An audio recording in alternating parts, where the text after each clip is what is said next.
Je trouve très important que le consistoire ait organisé cette réunion. C'est le mode maintenant d'expression et la Gemara le dit, Divra Torah Kelashon Ben Adam. La Torah, elle a parlé la langue des humains et je traduirais plutôt en disant la langue de chaque époque.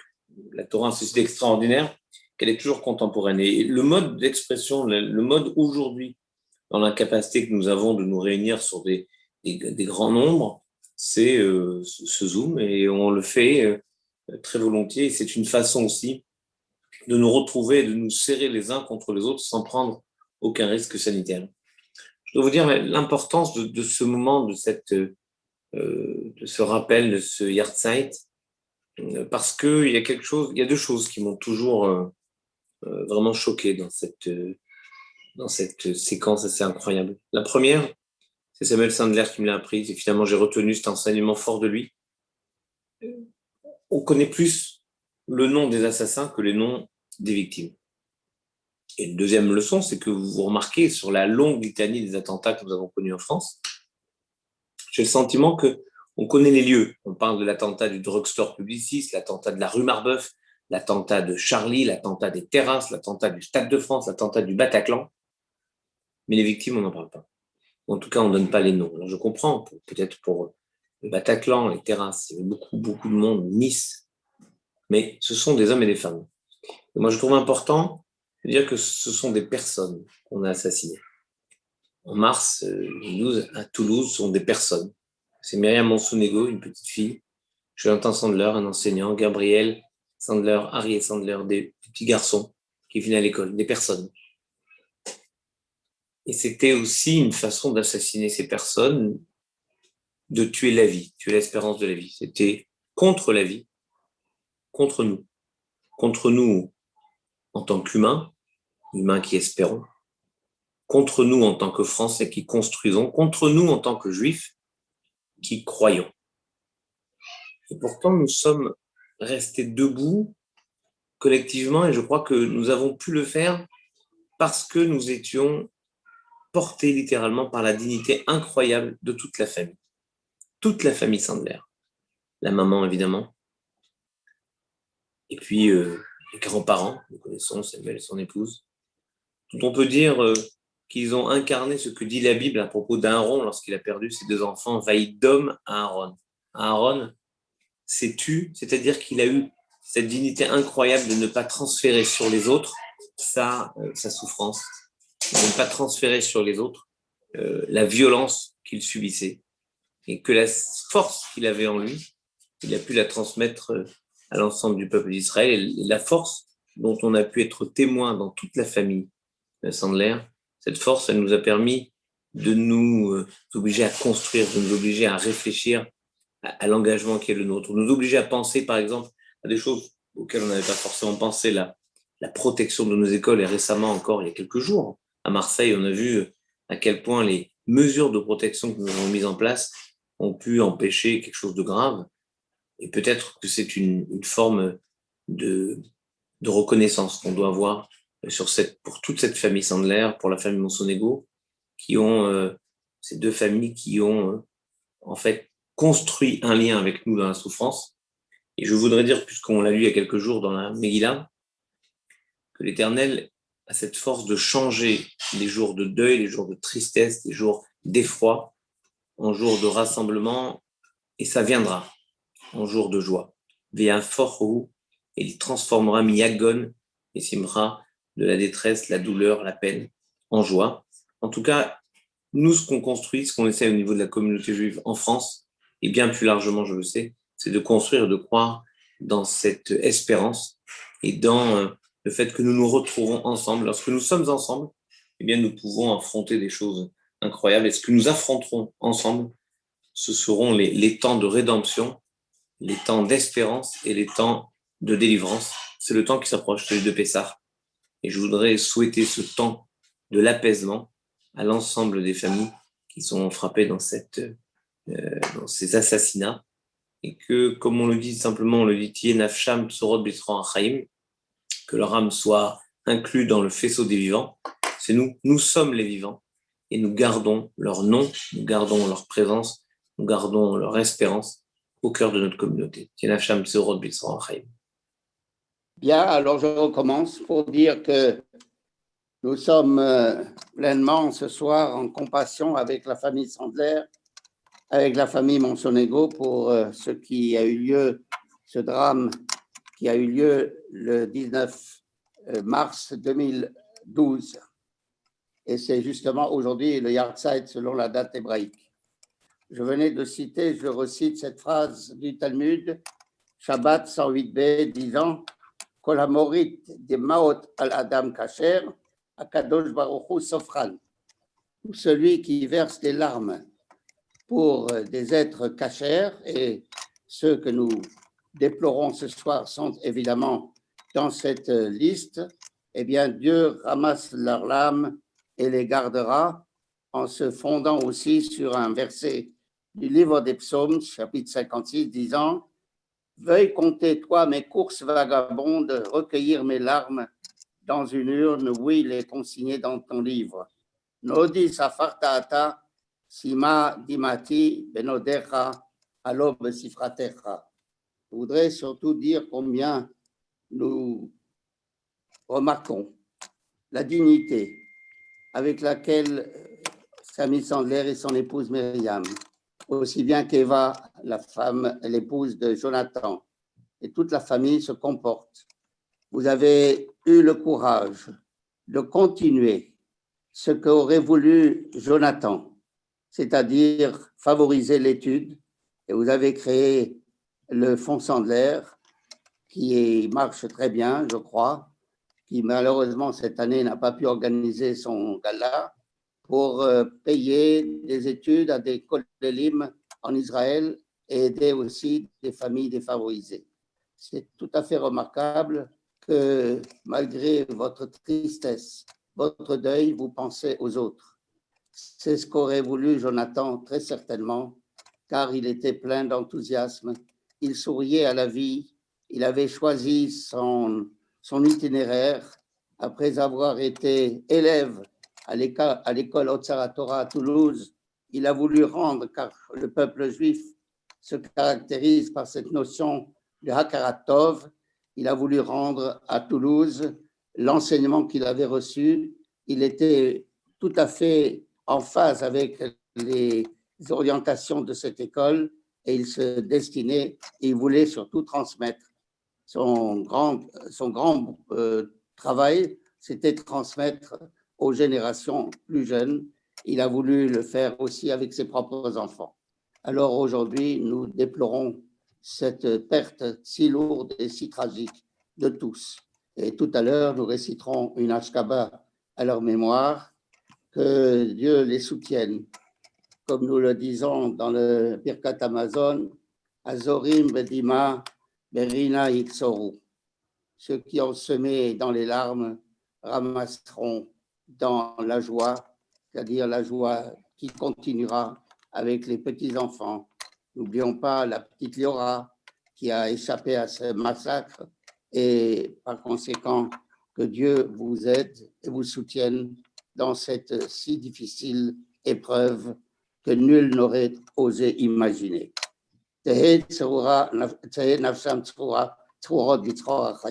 Amen. Merci beaucoup, monsieur le grand rabbin Goldman. Merci au grand rabbin de France. Et je salue également le grand rabbin de Paris qui prendra la parole tout de suite après moi. Monsieur et madame Sandler, Eva, monsieur et madame Monsonego. Je salue également avec nous votre présence à toutes et à tous. Mon ami Ariel Goldman, président du Fonds social, et puis les administrateurs du consistoire. Je suis très ému pour la première fois depuis tant d'années, de ne pas être aux côtés physiquement de Samuel et de son épouse pour ce rappel malheureux de ce moment triste, de ce moment douloureux, de ce moment éprouvant que nous avons vécu ensemble en 2012. Et les circonstances font que nous nous réunissons différemment, mais les circonstances font, comme on l'a rappelé il y a quelques semaines, que le Zachor est toujours présent dans notre ADN et que nous n'oublions pas et que chaque année, nous nous retrouvons non pas simplement pour commémorer un drame, mais pour aussi nous rappeler les leçons de cette douloureuse période que nous sommes en train de vivre depuis des années avec ces meurtres antisémites qui se sont succédés, ce terrorisme islamiste qui s'est développé et qui a attaqué l'ensemble de notre société. Et pour ne pas oublier que la communauté juive, les enfants juifs de Jonathan, le Rav Jonathan, Gabriel, Arié et Myriam ont été parmi les premières cibles de ce terrorisme qui s'est attaqué ensuite à l'ensemble de notre société. Et je voudrais redire à mon ami Samuel, à son épouse, à Eva, à mes amis monsieur et madame Monsonego, combien depuis cette époque, d'abord nous n'oublions pas, deuxièmement nous avons appris une leçon avec vous, une leçon de dignité, une leçon d'humanité, une leçon simplement de judaïsme, de se dire que des enfants sont partis, des âmes pures sont parties, un enseignant est parti et que vous avez continué à, non pas dans une rancœur, non pas dans une volonté de vengeance envers la société, mais au contraire dans une volonté de continuer à transmettre ce qu'ils ont été. Et ça nous implique à tous. Je sais, avec le Grand Bain de France et le Grand Bain de Paris, quand nous sommes au Centre européen du judaïsme, qui a été pensé quelques jours après leur départ, quand nous sommes sur la terrasse, nous voyons ce jardin qui a été érigé par la mairie de Paris à leur mémoire, et devant la plage Jérusalem, et je ne peux pas ne pas régulièrement repenser à toutes ces images qui ont égrené toutes ces années, ces cérémonies, effectivement, ces cérémonies en Israël, ces moments où nous nous retrouvons devant leur sépulture, ces moments où nous écoutons vos témoignages. J'insiste avec beaucoup de force sur les témoignages que vous avez donnés. Je voudrais avoir en mémoire, tout de suite après le drame, nous étions effectivement quelques jours avant Pessah, le message d'Eva, qui disait aux Juifs de France, qui m'avait demandé de relayer aux communautés juives de France de fêter Pessah, de continuer à œuvrer pour la vie. Et je crois que ça restera marqué dans ma conscience de responsable, dans ma conscience tout simplement de juif, de voir combien vous avez œuvré tous pour la vie. Samuel à nos côtés au consistoire, Samuel répétant inlassablement et nous envoyant à chaque fois un message quand on rappelle la mémoire de son fils et de ses petits-enfants. Samuel et Eva qui ont œuvré pour qu'un Beth Amidrash à la mémoire de Jonathan Sandler, de Gabriel et d'Arié soit érigé en plein cœur de Jérusalem et qu'il continue à dispenser la Torah. Monsieur et Madame Monsonego, qui sont revenus et qui sont restés dans leur école, là où a été assassinée leur fille, pour continuer leur mission fondamentale d'éducation et de transmission du judaïsme. Alors c'est ça notre force. Notre force, c'est de ne pas transmettre la haine, c'est de transmettre l'amour. Notre force est celle que vous nous donnez, c'est de ne pas oublier. Bien entendu, on ne pourra jamais oublier. Mais une fois qu'ils sont partis, que ces âmes pures sont aux côtés de Dieu, notre responsabilité est de continuer à nous dire qu'ils ont été assassinés parce que juifs, parce qu'ils sont la représentation de l'enseignement juif, de l'école juive, de la transmission des valeurs juives, et un peu après, malheureusement, avec l'hypercachère, les valeurs de la cacheroute, les valeurs du Shabbat. Ce sont toutes ces valeurs qu'on a voulu bousculer. Ce sont ces valeurs que nous allons continuer pour eux à transmettre. Et c'est pour cela que ce soir, à quelques jours de Pessah, dans ce moment où nous avons cette mémoire du moment tragique, nous avons aussi la conscience de l'espoir que suscite notre belle communauté qui n'oublie pas, mais qui a surtout une responsabilité fondamentale, celle d'avoir la conscience des valeurs que portaient ceux qui sont partis et de nous dire chacun à sa façon ces valeurs d'éducation, ces valeurs de judaïsme, ces valeurs d'humanité, ces valeurs qui ont amené Jonathan à revenir à Toulouse avec son épouse pour enseigner le judaïsme alors qu'il était en Israël. Ces valeurs, nous avons le devoir de continuer à œuvrer pour les faire vivre et pour les transmettre. Leur mémoire restera bénie, leur mémoire restera dans nos cœurs et leur mémoire doit être pour nous, pour nous tous un fondement de se dire, comme nous l'avait demandé Eva en 2012, de se dire que nous arrivons à Pessah dans des conditions très particulières encore cette année et que plus nous aurons la conscience de notre judaïsme et plus nous aurons respecté le message de ceux qui sont morts parce qu'ils ont voulu transmettre cette conscience du judaïsme. Zichram Baruch, que leur mémoire soit bénie et notre amitié sincère et profonde avec Eva, avec monsieur et madame Sandler et monsieur et madame Monsonego et toute leur famille.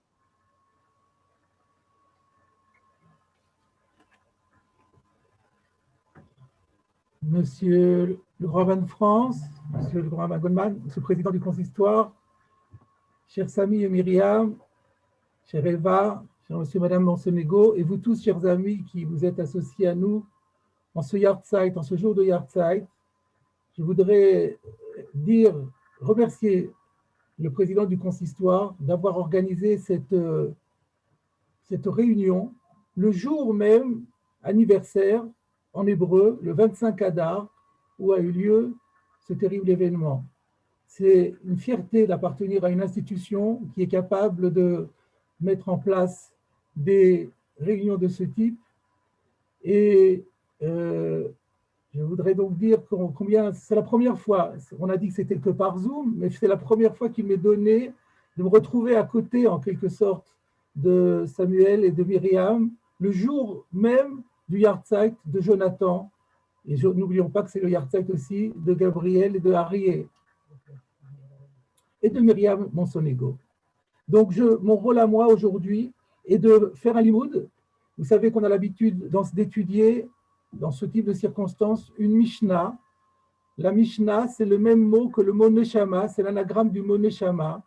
Dans notre tradition, il est dit qu'une Mishnah a la force particulière, une faculté particulière de procurer à la Neshama, pour laquelle on étudie, une élévation particulière, une proximité encore supérieure avec Akadosh Baruch Hu.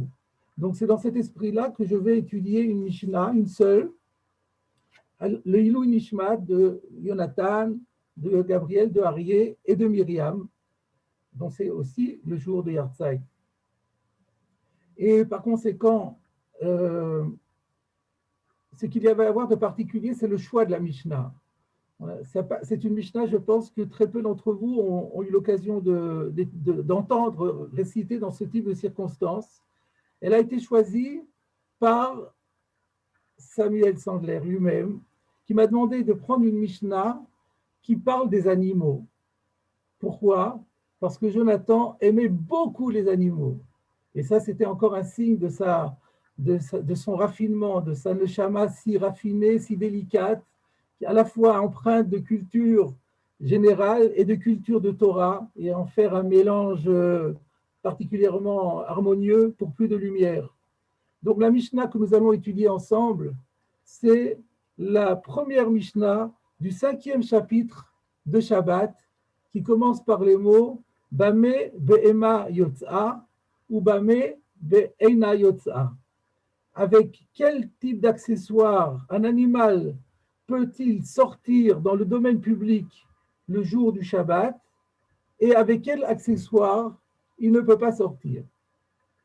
Alors, on va d'abord lire et traduire la Mishnah et ensuite on va rentrer dans l'approfondissement. Pourquoi est-ce qu'un animal ne pourrait pas sortir avec n'importe quoi? En quoi l'animal est concerné par le problème du Shabbat? Alors, voilà ce que nous dit la Mishnah.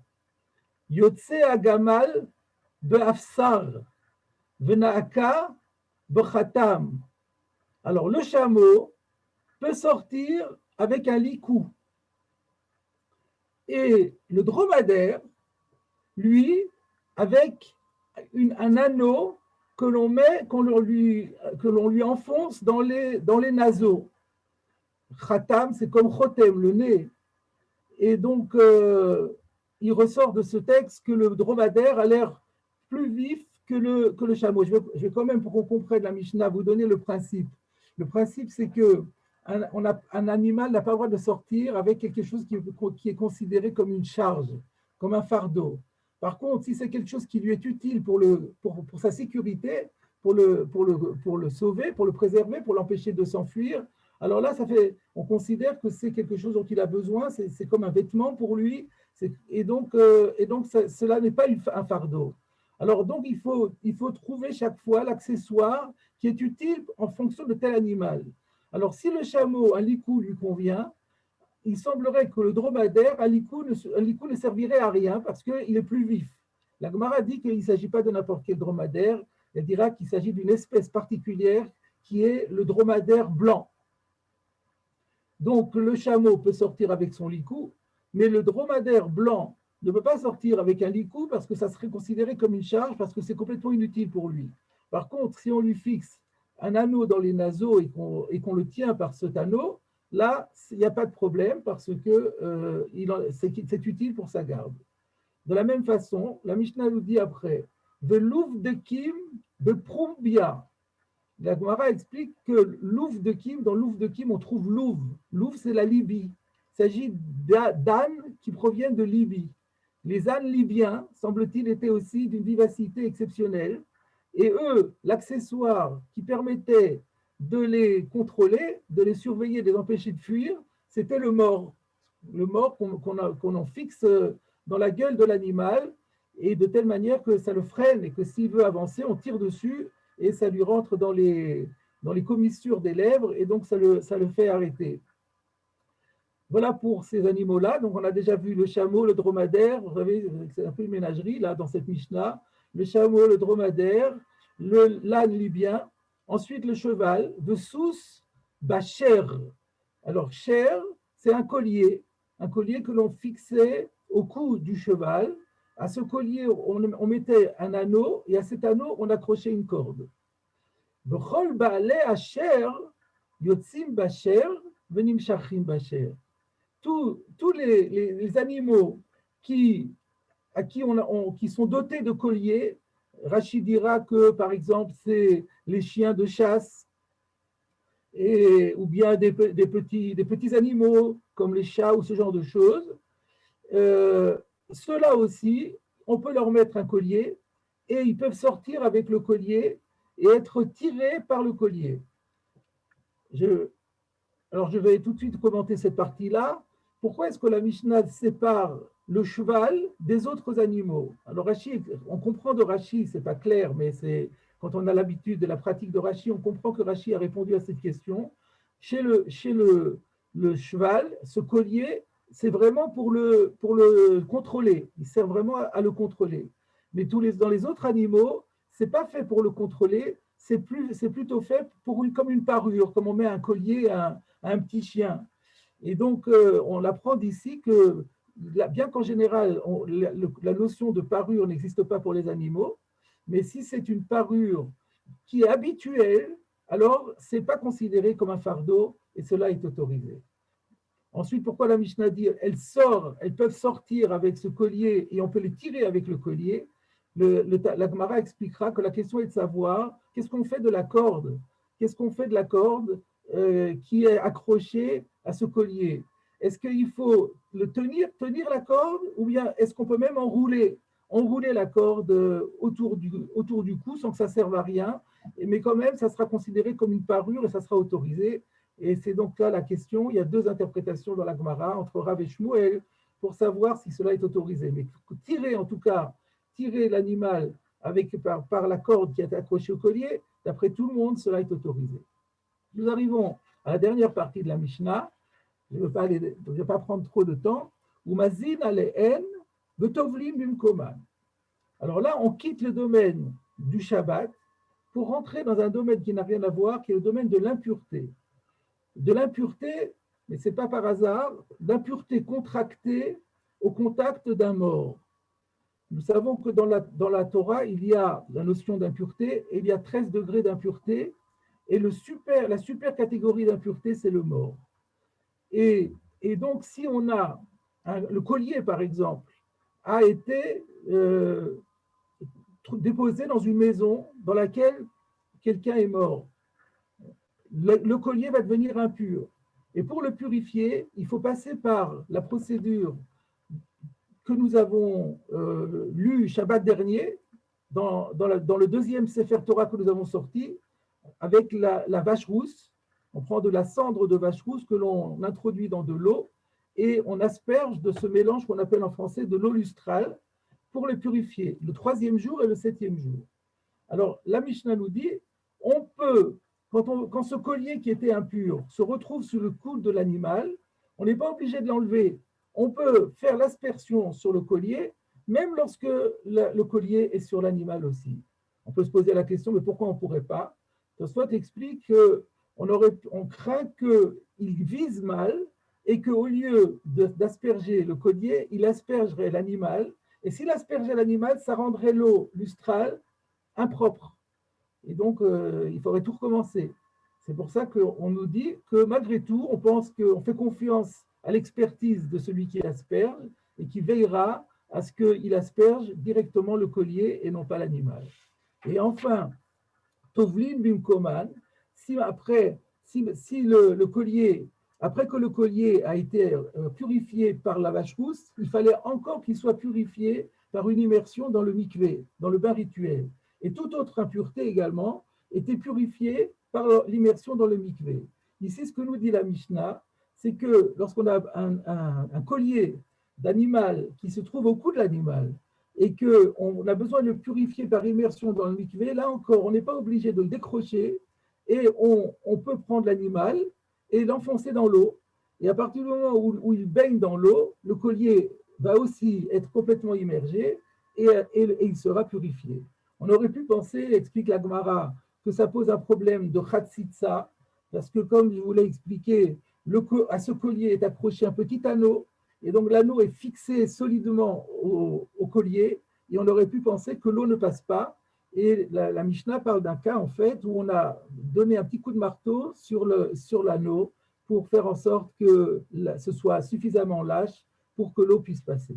Voilà, en gros, donc, ce que nous a enseigné notre Mishnah. Je récapitule maintenant que le chameau peut sortir avec son licou, le dromadaire blanc avec l'anneau dans les naseaux, l'âne libyen avec le mors aux dents, le cheval avec son collier, et tous les animaux à collier peuvent sortir avec leur collier, être conduits avec leur collier, et on peut faire l'aspersion de lustral et l'immersion dans le mikvé sur le collier sans avoir à le décrocher de l'animal. Je dirais, pour conclure, 2 commentaires. Le premier commentaire, une question qui se pose d'autant plus que hier, c'était la journée internationale de la femme.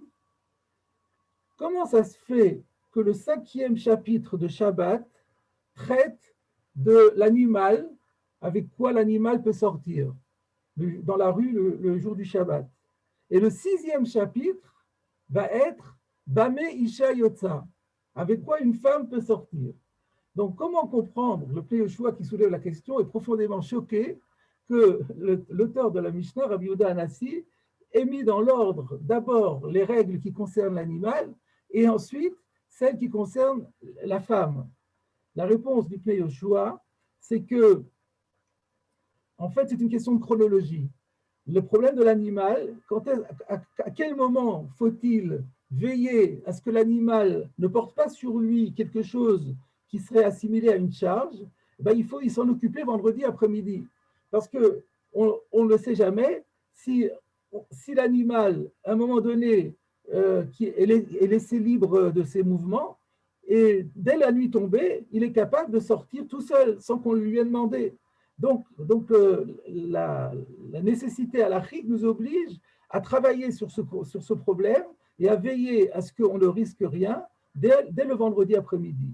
Par contre, concernant nos épouses, nos femmes, nos filles, bien entendu, la question ne se posera pour elles qu'au moment où elles voudront sortir, donc une fois le Shabbat déjà rentré, et donc la chronologie exigeait que l'on parle de BMA et que d'abord et de l'animal après.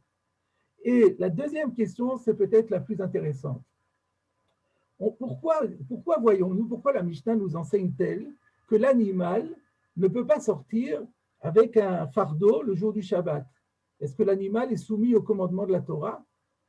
Alors, Tosfot nous dit que Adam Tzuvé al Shevitat Behemto. En vérité, ce n'est pas l'animal qui a une mitzvah, mais c'est le propriétaire de l'animal. Le propriétaire de l'animal a une obligation de veiller à ce que son animal se repose. Et la définition du repos sabbatique, c'est de ne pas que l'animal ne commette aucun acte qui pour nous serait qualifié de travail et donc de profanation du Shabbat. Et donc, d'où savons-nous ce verset? D'où savons-nous cela? De quel verset? La Torah dit le ma'ania nuach shorcha vachamorecha kamocha, afin que se reposent ton bœuf et ton âne exactement comme toi. Alors, ce qui est très intéressant, c'est que dans la Torah, il y a un autre verset que nous disons dans le Kiddush du Shabbat matin, Lo ta'aseh kol melacha, ata uvincha uvitecha avdocha v'amatcha ubehemtecha. Tu ne feras pas le travail avec ton animal. Alors pourquoi Tosfot parle-t-il de la mitzvah de laisser reposer, qui est une mitzvah tassée, et non pas de la défense de faire travailler son animal? La réponse que Tosfot propose est la suivante, c'est que la défense de faire travailler l'animal, c'est lorsque le propriétaire a un rôle actif. Il conduit son âne, par exemple, il met une charge sur l'âne, et ensuite il conduit l'âne. Donc là, c'est lui qui fait directement travailler l'animal. Mais si c'est l'animal qui sort tout seul, il n'y a plus ce travail, il n'y a plus cette interdiction de le faire travailler. Mais il reste l'obligation, qui est une mitzvah tassée, de veiller à ce qu'il se repose, qu'il le veuille ou non. Et c'est pourquoi c'est pourquoi le verset ici et la qualification de l'obligation, ce n'est pas un lave, une défense, mais c'est un commandement positif. Et là, Rabbi Akiva Eiger, et nous terminerons avec lui, pose une question.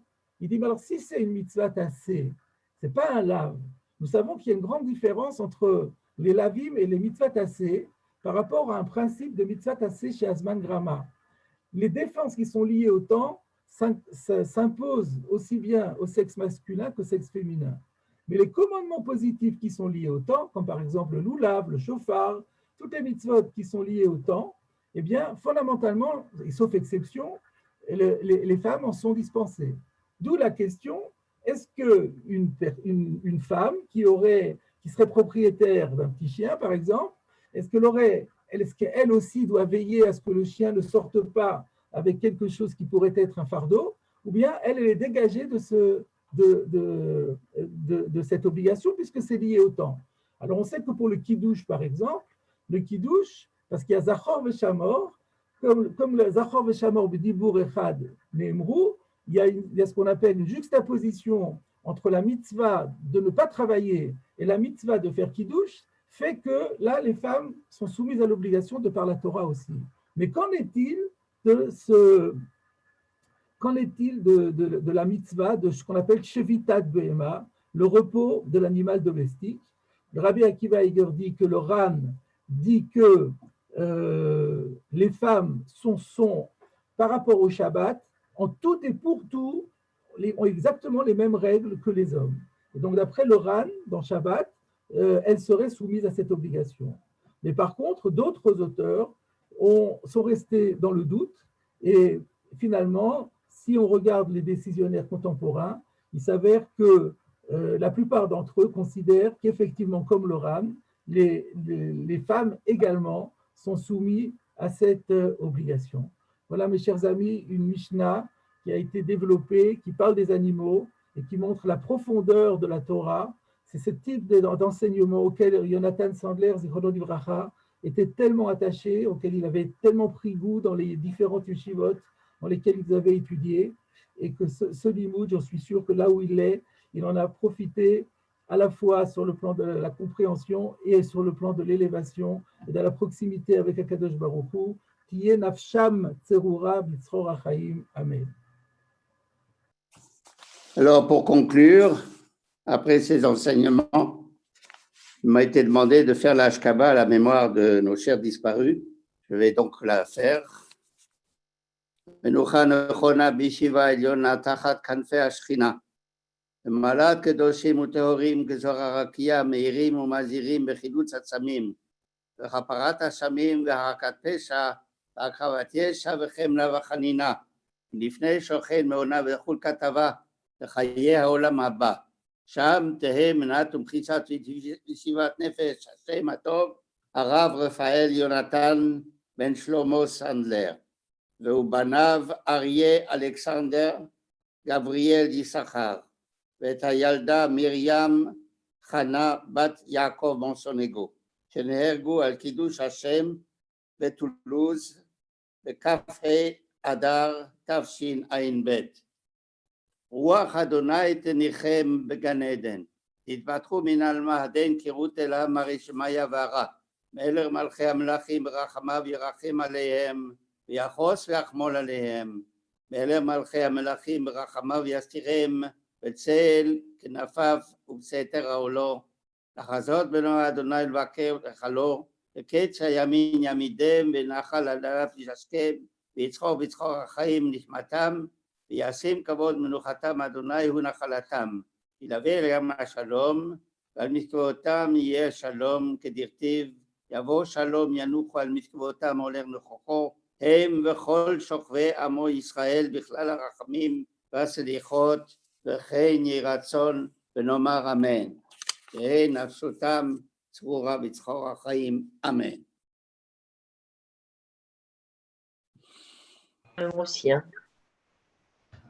Merci à tous pour votre présence.